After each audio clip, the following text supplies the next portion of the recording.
Palace courtiers claimed this evening that a new book had revealed the truth about a bitter row at the heart of the royal family.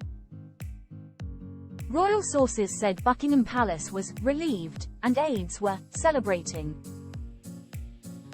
In his biography of the king, royal author Robert Hardman alleges the late Queen was furious over Prince Harry and Meghan Markle's decision to call their daughter Lilibet in 2021, and their claim they asked for her permission.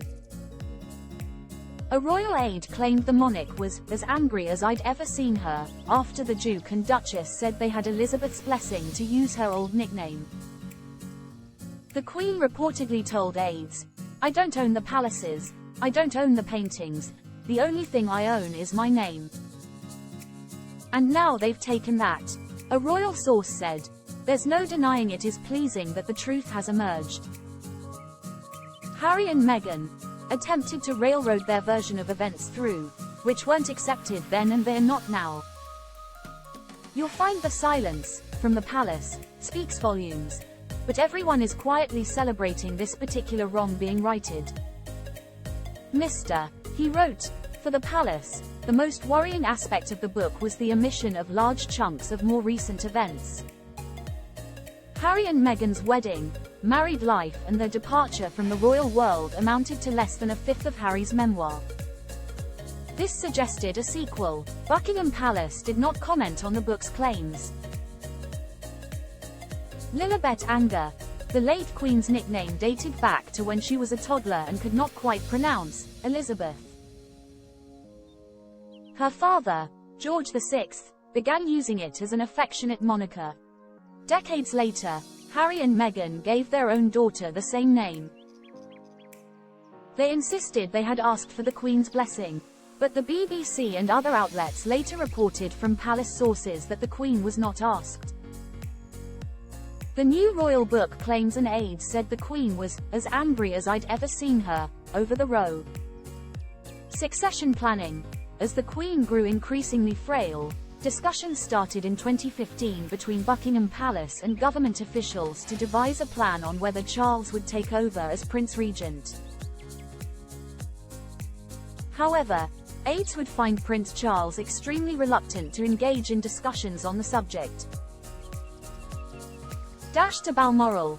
After hearing his mother's health was deteriorating, Charles flew to Balmoral and read notes on London Bridge, codename for plans after the Queen's death. After visiting her, Charles went to gather mushrooms to clear his head and heard that she had died on his drive back to Balmoral. Queen's death. An unearthed memo from the late Queen's private secretary, Sir Edward Young, detailed the hours before her death on September 8, 2022. He wrote, "Very peaceful. In her sleep. Slipped away. Old age. She wouldn't have been aware of anything.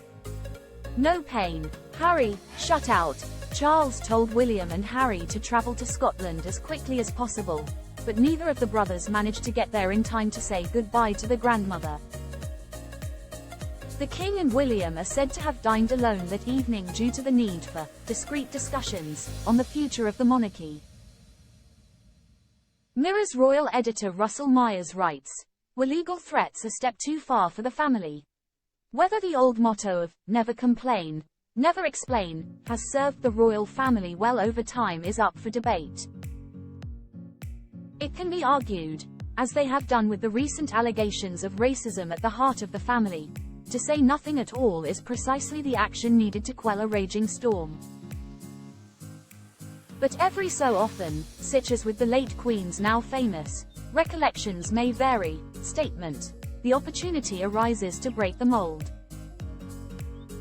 According to insiders, Buckingham Palace did not contribute to or assist with royal writer Robert Hardman's new book, which has sought to lift the lid on the infighting and testing times in the family. This makes certain claims all the more remarkable. It is said that there are people on the inside who, during their tenure, were forced to sit idly by as Harry and Meghan ran roughshod over the institution, airing dirty laundry to whoever was happy to air their catalogue of grievances. It is claimed that for many of them, The public declaration and subsequent threat of legal action from the Duke and Duchess of Sussex that the Queen was more than happy to have her very personal nickname used for their daughter was a step too far. There will be a spring in the step of a few at the palace now they believe that the record has been set straight. Charles III, new king, new court. The inside story is out on Thursday.